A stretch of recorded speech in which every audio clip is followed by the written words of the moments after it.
Capítulo 7. O cinema e a religião de Hollywood.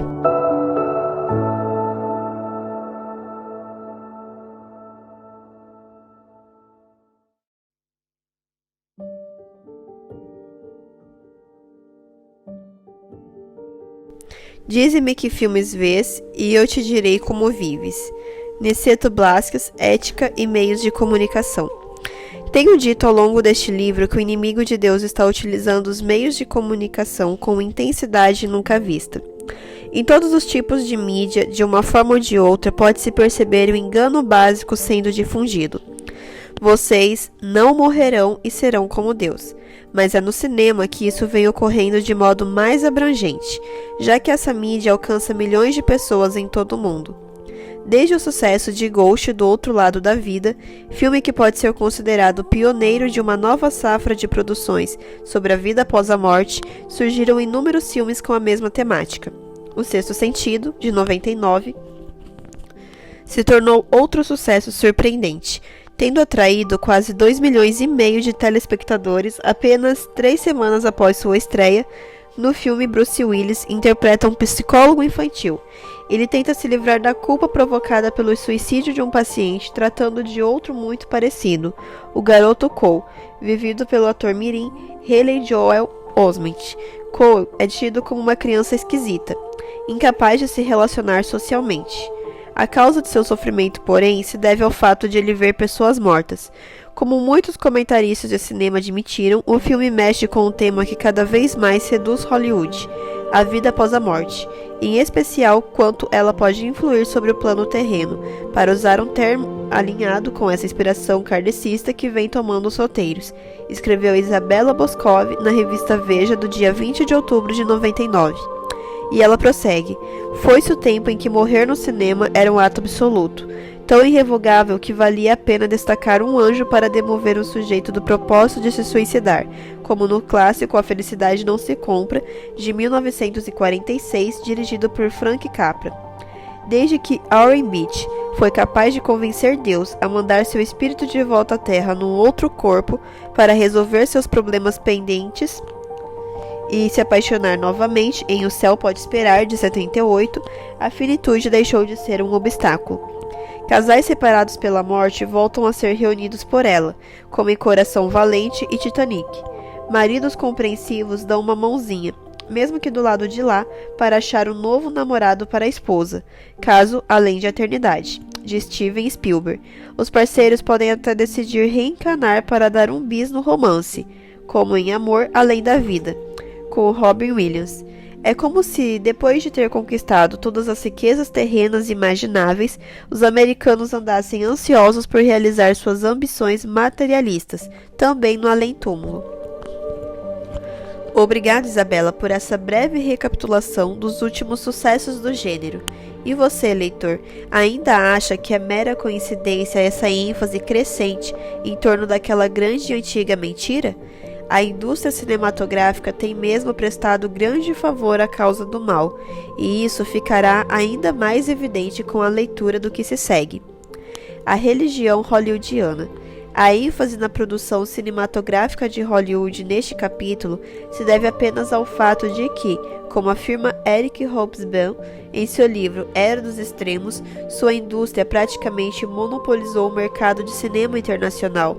É claro que devemos reconhecer que outros países também produzem seus filmes, como é o caso do Brasil, mas jamais, desde que os irmãos Lumière fizeram a primeira exibição pública de imagens em movimento em 1895, outra indústria cinematográfica teve tanta influência no mundo quanto a de Hollywood. E o que chama atenção no contexto das discussões deste livro é a forma como as produções hollywoodianas têm abordado o assunto religião. No artigo A Nova Religião de Hollywood, publicado na revista Sinais dos Tempos, de setembro e outubro de 2003, Gary Krause afirma que Hollywood adotou a religião de maneira errada. Não é cristianismo, budismo, hinduísmo, judaísmo ou islamismo. É uma mistura de elementos daqui e ali, um pouco de reencarnação, uma pitada de espiritismo, um toque de ocultismo, uma insinuação de Bíblia, uma boa dose de misticismo oriental, uma grande porção de filosofia de autoajuda e sinta-se bem. Tudo isso é combinado em pacotes de filmes altamente emocionais e populares, e Hollywood está pregando a sua religião com mais energia do que muitas igrejas pregam a religião delas.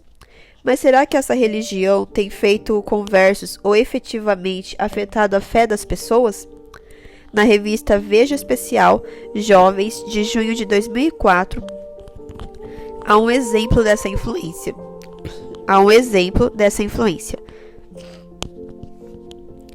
Ulisses Sato, de 17 anos, foi convertido pelo cinema, diz a matéria da página 65. Embora Ulisses tenha sido batizado católico, seu pai é praticante do budismo.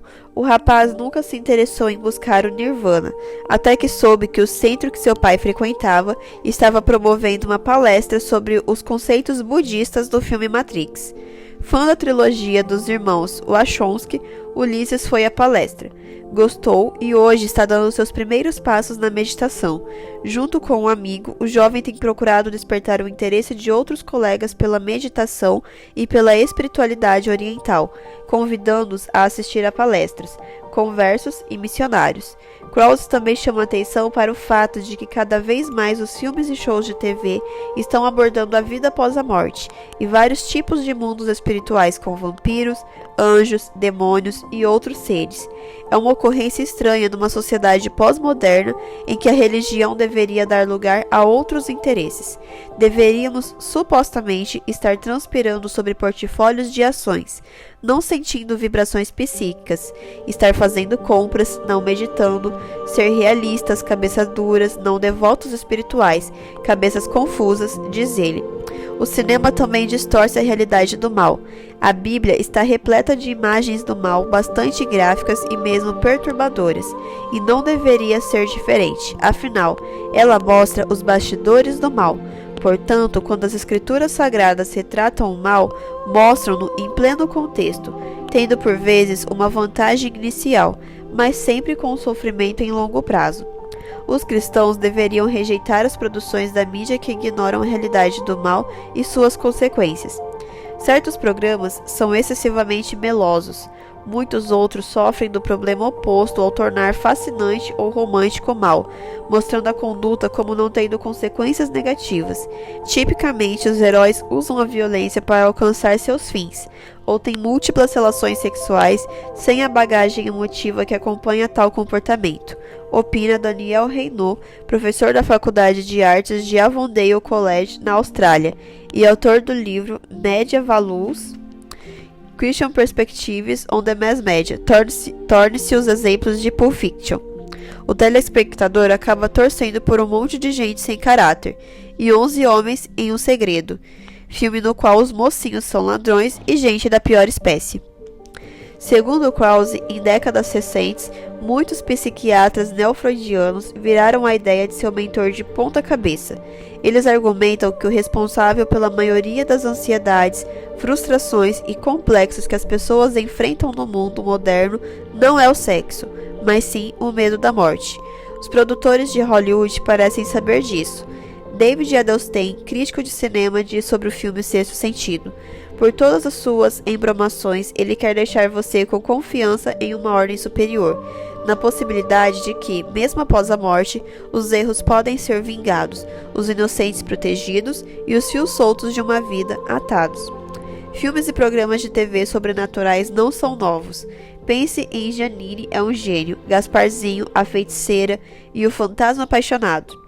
Mas o grande número de filmes novos, os tremendos avanços no campo dos efeitos especiais e os altos valores de produção multiplicaram o impacto dos lançamentos atuais. E sexo explícito, violência e temas ocultos tornam os programas de hoje muito mais perigosos.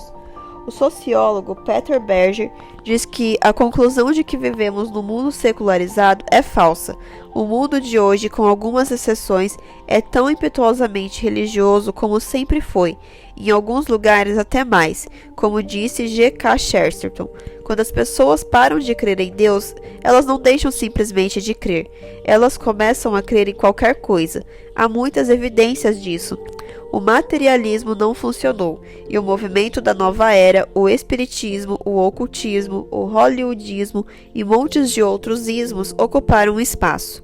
O problema é que todos eles são tão falidos quanto o materialismo, escreve Krause. A safra recente de produções de Hollywood não é apenas ilógica e teologicamente sem sentido, é também potencialmente perigosa. Hollywood está levando o oculto a sério. Fazer contato com os mortos é um dos temas chaves em sua religião. No seriado Haunted, o detetive particular Matthew Taylor adquire a habilidade de se comunicar com os mortos. No thriller sobrenatural O Mistério da Libélula, Kevin Costner interpreta um médico que começa a receber mensagens misteriosas do além-túmulo, depois que sua esposa morreu num acidente. Em O Sexto Sentido, como já mencionamos, um jovem tem a capacidade de ver pessoas mortas.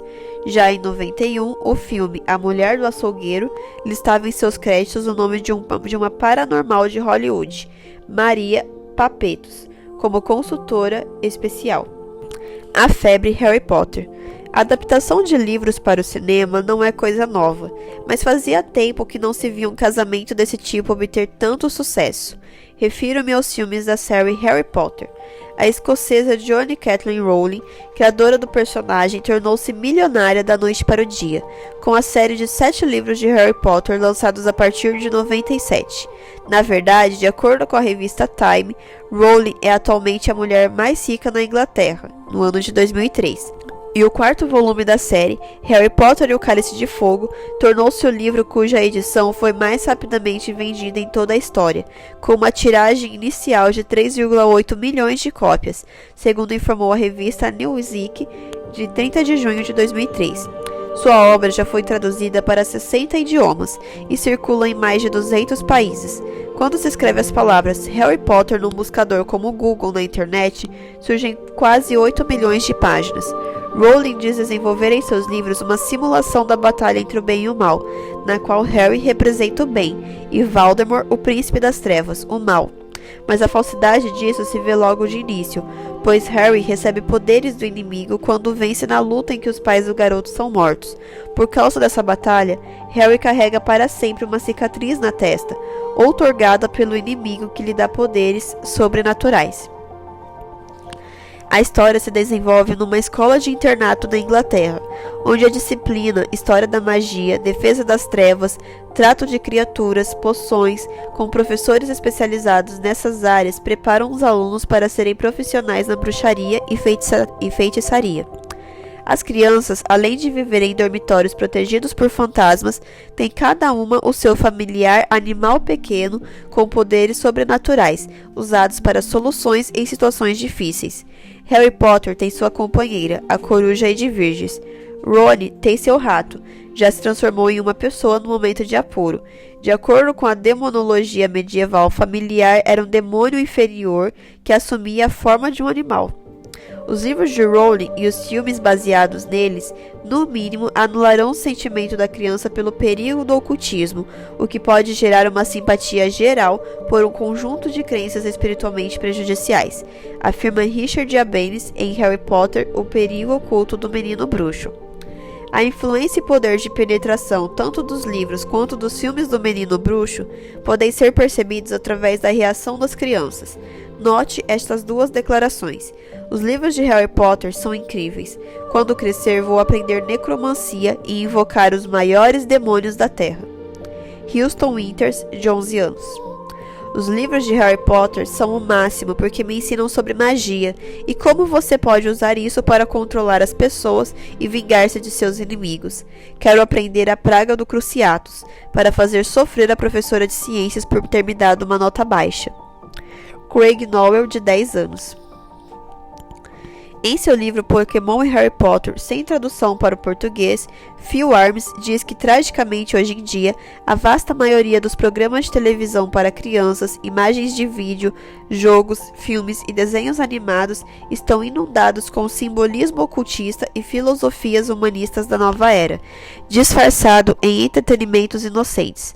O inimigo da verdade tem escondido sua mensagem de maneira brilhante, no envoltório aparentemente inofensivo de jogos super divertidos e histórias que atraem nossas crianças, como a luz atrai a mariposa. Para o autor do livro, sem tradução para o português, Steve Wolberg, um dos grandes problemas da série é que nela existe um contraste definido entre feiticeiros amigáveis, interessantes e inteligentes que têm acesso a poderes sobrenaturais e rabugentos, chatos e poucos inteligentes, membros da comunidade não mágica, aos quais todos os feiticeiros se referem como muggles, algo como trouxas. A ideia que está sendo comunicada às crianças é a seguinte: ser um feiticeiro como Albus Dumbledore ou Harry Potter é divertido, legal e excitante, enquanto fazer parte do mundo escuro dos trouxas e ver através dos olhos dos trouxas é extremamente tedioso. Estariam as crianças sendo confundidas por essa mistura de ficção com realidade?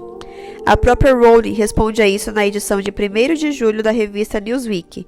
Tenho recebido cartas de crianças que escrevem ao professor Dumbledore, implorando para serem aceitas na escola de Hogwarts, e algumas delas estão realmente desapontadas, porque querem muito que seja verdade. Elas têm se convencido de que é verdade. Wolberg acredita que as crianças não estão apenas sendo confundidas por Harry Potter. Elas estão lendo livros e assistindo a filmes que invertem valores, exaltando bruxas e considerando todos os não-feiticeiros estúpidos. Numa entrevista concedida ao programa de rádio The Diane Rein Show, 20 de outubro de 99, Rowling admitiu que 1/3 do material de Harry Potter é baseado em ocultismo. Cálice de Fogo retrata a prática ocultista da comunicação com os mortos, diz Wolberg. Apesar de inserida em meio à fantasia, a mensagem sutil para as crianças é: quando você está em apuros, as almas dos seus entes queridos podem ajudá-lo. E essa ideia não é tão inacreditável hoje em dia, especialmente quando crianças assistem séries populares de TV, como Crossing Over with John Edwards, que regularmente apresenta o Sr. Edwards conversando com espíritos do outro lado. Em Deuteronômio 18:9, Deus adverte seriamente seu povo a não aprender sobre as perigosas práticas ocultistas, mas é exatamente isso que está acontecendo atualmente em todo o planeta por meio dos livros de J.K. Rowling e dos filmes baseados em sua obra. Crianças estão aprendendo sobre os mistérios do mundo ocultismo, com uma leitura envolvente, divertida e que tem sido inclusive utilizada como ferramenta pedagógica em escolas de vários países. Por certo, o verdadeiro Sr. Voldemort deve estar muito contente com tudo isso. Agora leia com atenção este texto de Ellen White e o que dizer dos livros de magia? O que você tem lido ultimamente? Como tem empregado seu tempo? Tem procurado estudar as Sagradas Escrituras para que possa ouvir a voz de Deus falando através de sua palavra? O mundo está cheio de livros que espalham as sementes da incredulidade, infidelidade e ateísmo. Em maior ou menor grau, você pode estar aprendendo as lições desses livros de magia. Afastam Deus da mente e separam a pessoa do verdadeiro pastor. Só para jovens, página 14. Afastam Deus da mente e separam a pessoa do verdadeiro pastor.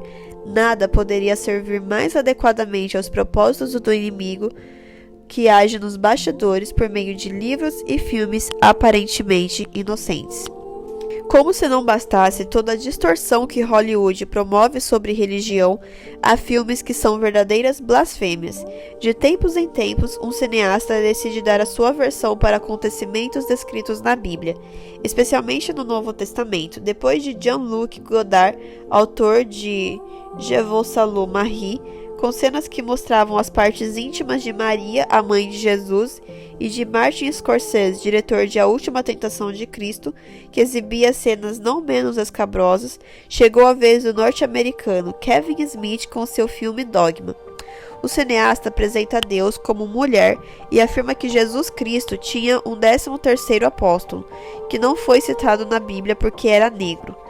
A descendente mais querida de Maria trabalha em uma clínica de abortos, e o festival de besteiras continua numa cena um anjo abaixa as calças para provar que não tem sexo. Os dois profetas do filme só pensam em sexo, drogas e bebidas. Um ser criado por Deus para dotar os seres humanos de inspiração faz shows de striptease numa espelunca no interior dos Estados Unidos quando precisa de descanso.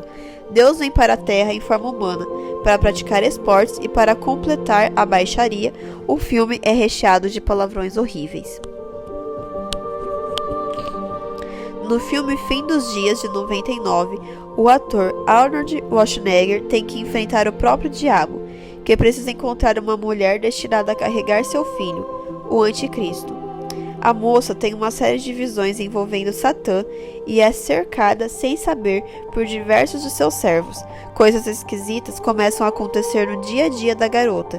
Estranhos lhe dirigem mensagens esquisitas no metrô, fanáticos religiosos tentam assassiná-la e um carrancudo policial, Jerry Cocaine, entra em sua vida. É dele a missão de mantê-la salvo do Senhor das Trevas, evitando que o fim dos dias chegue.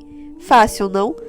Músculos contra o poder do mal. Trata-se de outro enredo antibíblico que minimiza o poder de Satanás e distorce a posição bíblica sobre o grande conflito. No desenho animado Deus, o Diabo e Bob, que estreou nos Estados Unidos em março do ano 2000, Deus é retratado como o líder de uma banda de rock. Está sempre de óculos escuros, além de gostar de tomar cerveja. Ele escolheu um operário fascinado por pornografia chamado Bob para salvar a Terra. Fazemos rir com Deus, e não da cara dele. Tenta justificar-se Matthew Carson, autor da história e ex-seminarista, cujo maior feito até então fora produzir e escrever roteiros de alguns episódios do seriado Anos Incríveis no fim dos anos 80. Em outro desenho chamado South Park, Jesus é retratado como um apresentador de TV muito esquisito. 4 garotos, Kylie, Eric, Stan e Kenny, esculacham de forma grosseira e impiedosa tudo que é sagrado para o americano comum. No filme, o grupo resolve assistir ao novo filme de Terence Phillips, uma dupla de comediantes canadense que usa e abusa do humor escatológico, recheado de palavrões e flatulências. Ao descobrir a ameaça da dupla para as crianças americanas, a mãe de um deles, senhora Bloflovski, inicia uma campanha que resulta numa sangrenta guerra entre os Estados Unidos e o Canadá. Em meio a toda esta confusão está a dupla formada por Saddam Hussein e o próprio Diabo, que planejam dominar o planeta. O desenho causou, não sem razão, indignação em muita gente. Note bem, são desenhos animados. A revista Veja, no dia 19 de junho de 2002, publicou interessante entrevista com Nigel Travis, o principal executivo da Blockbuster, a maior rede de locação de filmes do mundo. Note o que ele respondeu à pergunta: e qual é o filme que as pessoas querem hoje? Feita pela repórter Monica Weinberg. As pessoas adoram ser transportadas para realidades paralelas e mágicas, cheias de fantasias e idealizações. Elas gostam de finais felizes, filmes açucarados e muita ação no mundo todo. Nesse ponto, a indústria de Hollywood é a que dá com mais eficiência o que o público quer. E os números mostram isso com clareza. O sucesso de Harry Potter é emblemático. Mais de 200 milhões dos clientes no mundo todo já alugaram uma cópia e esse número não para de crescer. Por quê? Porque Harry Potter promove uma deliciosa viagem a uma realidade encantada. O que as pessoas querem é escapar de suas rotinas massacrantes, que muitas vezes as incomodam e angustiam. Niceto Blasquez, em seu livro Ética e Meios de Comunicação, na páginas 358 e 472, também fala desse efeito anestesiante. Então, logo começa o filme, os espectadores impõem automaticamente para si mesmos o mais rigoroso silêncio. Desligam inconscientemente a imaginação e o senso de controle da razão, e entregam-se prazerosamente à torrente de imagens que sucessivamente aparecem na grande tela. O cinema é um espetáculo de evasão para muitas pessoas, que vão ao cinema para fugir da realidade crua da vida. Esses espectadores entram com prazer no jogo das imagens envolvidas pela atmosfera ambiental semi-escura da sala de projeção e pela intensa concentração na tela como um único espaço vital momentâneo. Com base no comentário de Blasquez, podemos concluir que a influência dos filmes no ambiente do cinema é muito maior sobre o espectador do que na sala de estar de uma casa, por exemplo, onde há outros elementos de distração, pessoas, animais, luzes e etc. Não é à toa que o cinema seja um mercado que só nos Estados Unidos movimenta por ano mais do que o setor de saúde e o de vestuário, chegando a 700 bilhões de dólares em um ano. E se pensarmos que 6 em cada 10 pessoas que alugam uma cópia de filme já o viram pelo menos uma vez no cinema, teremos uma dimensão aproximada de quantas pessoas andam fugindo da realidade. No livro Cinema, Mauro Bueno nos convida a contrastar a influência dos filmes com a das igrejas. As pessoas que se dizem cristãs, escreve ele, gastam em média não mais do que 2 horas por semana na igreja. Então, gastam 3 vezes mais tempo com filmes do que com as coisas de Deus. Logo, se as pessoas despendem 3 vezes mais tempo com os filmes do que com a igreja, então a indústria cinematográfica é a agência de maior influência na vida moderna, excetuando apenas o lar e a escola. E quando o lar e a escola endossam os filmes, eles se tornam a mais poderosa influência sobre a mente moderna. E Bueno continua: os filmes, onde quer que os vejamos, na grande maioria, são alimentadores das paixões, perversores da moral, fomentadores da ganância, escola de crimes e corruptores da inocência. Eles glorificam a impureza e a chamam de amor, pintam assassinatos com cores de entretenimento, exaltam a nudez e a indecência com o título de beleza. Mostram as bebidas alcoólicas, o fumo, o divórcio, orgias, jogos, vingança e tiros como sendo adequados e legítimos. Os filmes arruinam a influência espiritual na vida do cristão. Eles rebaixam a mente dos adolescentes, inflamam as paixões dos jovens e endurecem o coração dos pecadores. No livro Our Movie Mad Children, de Henry James Forman, é apresentada uma pesquisa realizada pelo Dr. Dale, que analisou 500 filmes de 3 diferentes anos. Suas conclusões foram as seguintes: no primeiro ano escolhido, dos 500 filmes analisados, 82% lidavam com crime, sexo e amor impuro. No segundo ano, 79% estavam preocupados com esses temas, e no terceiro ano, 72%. Em outras palavras, cerca de 75 a 80% de todos os filmes contêm cenas de amor impuro, sexo, crime ou mistério. Portanto, é para esses temas que a atenção dos espectadores é constantemente chamada. A Folha de São Paulo, do dia 8 de fevereiro de 2000, noticiou: menino de 9 anos esfaqueia menina de 7 no Distrito Federal.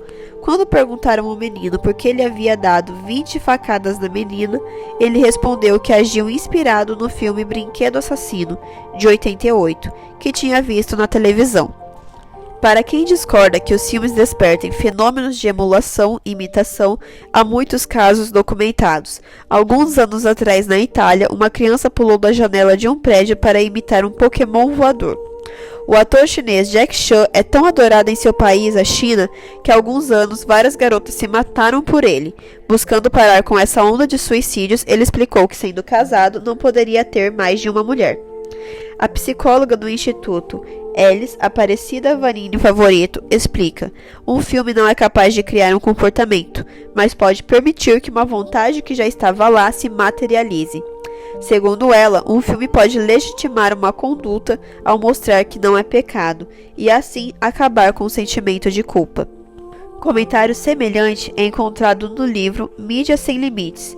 Como a torrente de imagens e sons domina nossas vidas, de Todd Gitlin, assistir a imagens humanas sendo despreocupadamente eliminadas é habituar-se a um mundo de violência despreocupada e ameaça sombria. Poucos espectadores aleijam ou matam, mas aprendem a tolerar um mundo que aleija e mata. Lembra quando o patriarca Abraão manteve relações sexuais com sua serva Agar, a fim de dar uma mãozinha para Deus no cumprimento da promessa de que ele, Abraão, teria um descendente, o filho da promessa? Hoje, em nossa cultura ocidental, isso nos choca. Mas foi a própria esposa de Abraão, Sara, quem teve essa ideia, já que ela era estéril. Na verdade, esse recurso, tomar uma serva para garantir descendência, era perfeitamente aceitável no contexto histórico em que Abraão vivia, mas é claro que não era aceito por Deus. Eu diria que esse é um tipo de pecado cultural, aquele que é errado como todo pecado, mas como todo mundo faz, acaba não chocando nem causando estranheza. O que os cristãos notam com mais frequência e ao que mais se opõe na televisão e nos filmes são coisas tais como sexo e violência. Alguns até aceleram o filme ou pulam os trechos com esse tipo de cena, mas assiduamente deixam de notar o materialismo crasso tão ligado a esses meios de entretenimento. A razão pela qual esse materialismo deixa de nos ofender ou chocar é porque partilhamos dos mesmos valores. Isso, lamentavelmente, faz parte de nosso contexto histórico, e a mídia tem maior influência quando coincide com nossos valores, porque tende a reforçar o que já cremos, sem que disso nos demos conta. Quando os meios de comunicação retratam algo que repudiamos, habitualmente lhe rejeitamos as ideias, minimizando seu impacto, mas com o pecado cultural é diferente. Só que é bom lembrar que, assim como Abraão acabou colhendo as más consequências de sua atitude contrária à vontade de Deus, aqueles que cedem ao pecado cultural também sofrem, cedo ou tarde, e às vezes até quase sem se darem conta, o resultado disso. É de se assustar quando pensamos em pesquisas reveladoras de que 85% dos filmes mostram pessoas fumando, como no caso do filme O Troco, estrelado por Mel Gibson. Nele, o ator fuma tanto que parece acender um cigarro atrás do outro, isso para não falar de uma cena que retrata explicitamente o uso de droga. Pense também nos filmes que mostram como é fácil ganhar a vida no mundo dos jogos, enquanto às vezes vemos personagens bebendo dentro e fora das telas, já que se sabe que muitos astros de cinema são alcoólatras, no consumo de drogas, nos filmes e na vida real, como é o caso do aclamado diretor Oliver Stone, que afirmou certa vez ser viciado em maconha e LSD. São comportamentos que acabaram sendo incorporados pela sociedade moderna e chocam tanto quanto fazer sexo com uma serva nos tempos patriarcais. Ao nos associarmos com eles, astros do cinema, corremos o risco de ser influenciados pelo nível espiritual e moral mais baixo da sociedade, afirma Mauro Bueno. Associamo-nos com pessoas que possuem padrões imorais e religiosos, ímpios, padrões que destroem lares, incentivam o uso da bebida, da licenciosidade, do fumo e das drogas. Pessoas que usam linguagem profana e maliciosa, que se despem em frente às câmaras e chamam isso de arte. Tudo isso já deveria ser uma razão mais do que convincente para o cristão não gastar seu precioso tempo com esse tipo de arte. Tony Knight aconselha: creio que está na hora de sermos mais críticos com respeito aos filmes. As escrituras dizem o seguinte, em 1 Tessalonicenses 5:22, afastem-se de toda espécie de mal. Se o filme for uma droga ou se ele não for aceitável do ponto de vista cristão, tenha a garra de dizer não. Filipenses 2:5 diz-nos que nossa atitude deve ser a mesma de Cristo. Portanto, se o filme desonrar a pessoa de Jesus Cristo, ele o desonrará da mesma forma. A regra é a seguinte: se você estiver pensando com seriedade a respeito do cristianismo, não deve haver divisões em sua vida. Jesus não redimiu apenas aquela parte de nosso ser que vai à igreja. Ele nos redimiu integralmente. Não existe nenhuma parte de nós que esteja livre do compromisso com Cristo, e não existe tempo ou lugar no qual possamos temporariamente renunciar nossa fé cristã. Portanto, vamos parar de brincar que somos cristãos e vamos começar a agir inteligentemente com decisões bem informadas acerca do que assistiremos e daquilo que absolutamente não assistiremos, baseados no princípio de que Jesus é o Senhor de nossa vida. O que é que você assiste? Folheto preparado pela DSA. Para Mauro Bueno, alguém que aprende a deleitar-se com cenas de assassinatos, de lascívia, frases humorísticas mais sujas, triângulos amorosos, cenas de sexo, romances ilícitos, começará a achar a palavra de Deus enfadonha, árida e sem sabor. E por quê? Porque os filmes estabelecem padrões de pensamento, abarrotam a mente com imagens, enchem os ouvidos com palavras e frases que ofendem o Espírito de Deus. Quando o Espírito Santo não pode atuar, ele não se faz presente. Ele não conforta na tristeza, como poderia. Ele não restaura e guia o errante como almeja. Ele não alimenta a alma faminta, como poderia fazer. Este é o triste resultado espiritual. Lembre-se de Romanos 12:2. Não se ajustem tanto à sua cultura que se adaptem a ela sem mesmo pensar. Antes, mantenham sua atenção fixada em Deus. Vocês serão transformados de dentro para fora. Como já disse, a intenção de Satanás, agora de posse da tremenda máquina de ilusões chamada cinema, é propagar mais e mais a velha mentira, introduzida no Éden por volta de 6.000 anos atrás. Vocês não morrerão coisa nenhuma e serão como Deus. É isso que as pessoas querem: poder sem compromisso, imortalidade sem entrega e sem conversão. Ore para que Deus o ajude a guardar bem as entradas da alma e manter firme a cidadela da sua mente. Dicas para escolher filmes.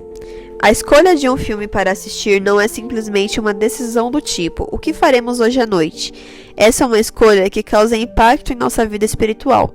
Portanto, antes de alugar um vídeo ou assistir a um filme pela TV, leve em consideração os seguintes conselhos. Primeiro, antes de avaliar um filme, conheça o máximo que puder sobre ele.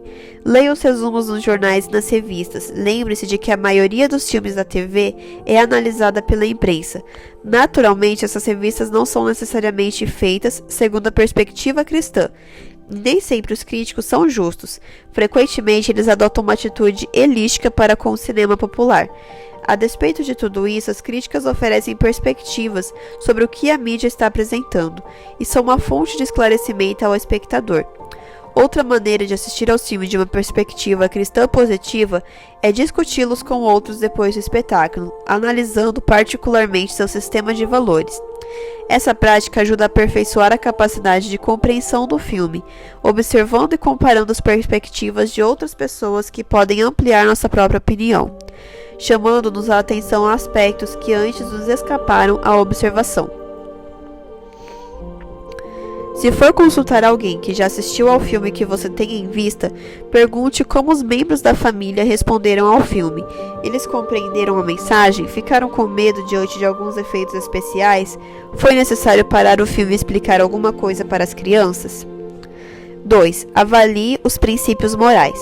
O vídeo ensina atividades e comportamentos que desejo sentir e seguir. Esse critério ajuda a descartar filmes que enaltecem a violência, o adultério, o consumo de drogas e outros aspectos que se opõem aos princípios divinos. Lembre-se de que tudo que você vê e ouve em um vídeo torna-se parte de você. 3. Avalie a virtude. Os valores sexuais do vídeo estão em conformidade com os que aceito? Geralmente, os filmes retratam o sexo como uma aventura, raramente relacionado com o contexto de casamento. O conteúdo das mensagens sexuais é fácil de ser descoberto. Os resumos dos filmes podem nos orientar, assim como as pessoas que já os assistiram. Não é preciso nem se deve alugar um vídeo que faz com que a mãe tenha que sair correndo para interromper o filme. 4. Avalie a qualidade. Qual é a qualidade de produção do vídeo? Muitos filmes são simplesmente maus produtos, criações que não valem o tempo de ninguém. Se os comentaristas de filmes debocham da qualidade, fique alerta. Seu lar merece algo melhor e sua mente não foi criada para receber lixo.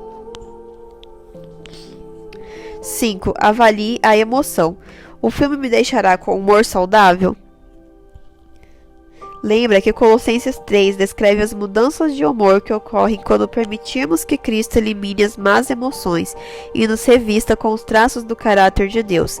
Ira, rancor, malícia, lascívia, cobiça e mentira são substituídos por compaixão, bondade, humildade, perdão e amor. Uma vida centralizada em Cristo, escreve ele, é um poderoso substituto para o mau humor, o abandono daquilo que é destrutivo e a adoção do produtivo. Comparar o conteúdo dos vídeos com os traços de caráter que você escolheu para modelar seu lar é uma das avaliações mais eficazes. Os vídeos devem reforçar as boas emoções que você escolheu, não mudá-las. 6. Avalie a memória. Será agradável ter esse vídeo retido na mente? Todas as imagens dos filmes que você já assistiu estão armazenadas em uma porção recuperável de seu cérebro, um banco de informações ao qual você, Deus e Satanás têm acesso. Deus pode lembrá-lo dos segmentos que se enquadram em seus propósitos, mas Satanás também, e o inimigo muitas vezes usa essas memórias para atrapalhar-nos, no exato momento em que Deus nos tem no limiar de tomar uma boa decisão. Faça sempre de Filipenses 4:8 o critério para avaliar aquilo que deve ou não entrar em sua memória. E o ambiente? Na revista Adventista de maio de 2004, o líder de jovens da divisão sul-americana da Igreja Adventista do Sétimo Dia, pastor Ayrton Koller, publicou um artigo intitulado Ir ao cinema, a melhor escolha?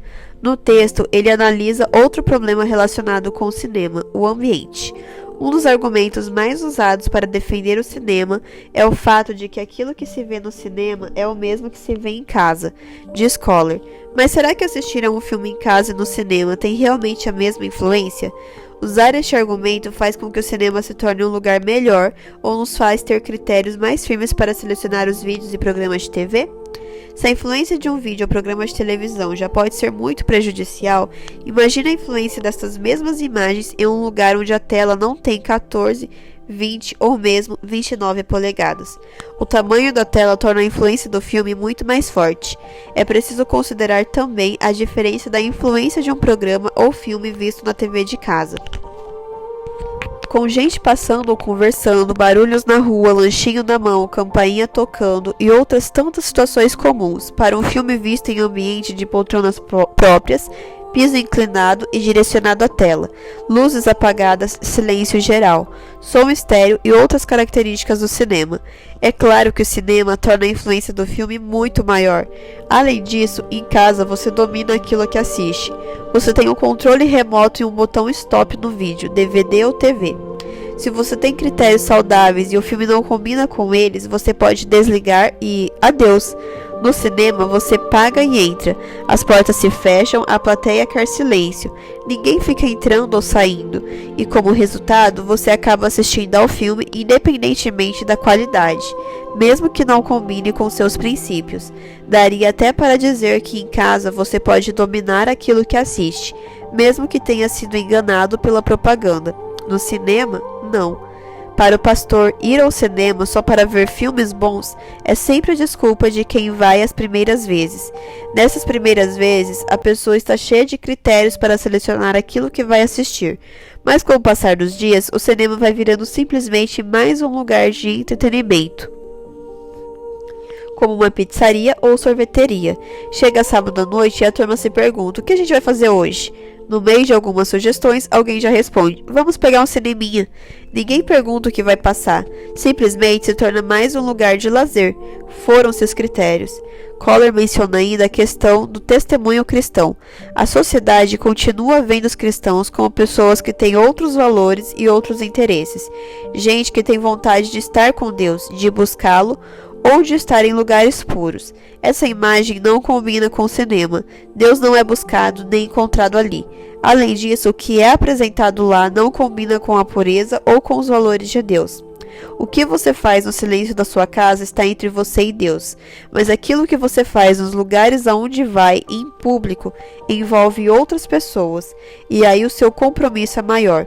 Como filho ou filha de Deus, seu compromisso é ser sempre testemunho dele e evitar se tornar pedra de tropeço para alguém. Se minha frequência em algum lugar vai prejudicar a vida ou a visão religiosa de alguém, aí já está um motivo para a mudança. A Bíblia fala fortemente sobre esse princípio em 1 Coríntios 8. Em 1 Coríntios 10, 23 e 32, ele destaca que todas as coisas são lícitas, mas nem todas convêm. Não vos torneis causa de tropeço para a igreja de Deus. E o que mais impressiona a declaração do capítulo 8:12, onde ele diz: e deste modo, referindo-se ao pecado do escândalo, pecando contra os irmãos, golpeando-lhes a consciência fraca, é contra Cristo que pecais. É importantíssimo ter cuidado. Pense nisso, quer em casa ou fora, as crianças ficam inquietas e distraídas e são incapazes de conversar, exceto sobre os assuntos mais comuns. As faculdades mais nobres, as que se adaptam às mais elevadas atividades, têm sido degradadas pela contemplação de assuntos triviais ou pior que triviais, até que seu possuidor se torne satisfeito com tais temas, mal podendo alcançar coisas mais elevadas. Vivem uma vida irreal e não sentem desejo de buscar as Escrituras, para alimentar-se do maná espiritual.